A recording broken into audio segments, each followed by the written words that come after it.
20 ноябрь 2025 жыл Балыкчы шаарындагы экинчи топ база жаңы ачылган. Бул жерде учурда 4 машина келип көмүр төгүлүптүр. Жолдо болсо 8 машина келатат. Ал эми кара кечеде 2 машина турат. Ошондо жалпы 14 машина келип, ушул Балыкчы шаарындагы экинчи топ базага келип элге таратылат. Көмүр жакшы келип атат. Кичине майдыраак, но жакшы келип атат. Элдер алып атышат, жеткизип атабыз. Баалары 5100дөн кыргыз көмүрдүкү.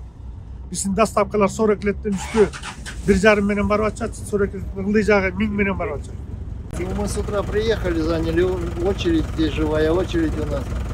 Отпускают уголь населению. Ну, в порядке очереди, здесь дисциплина, все нормально.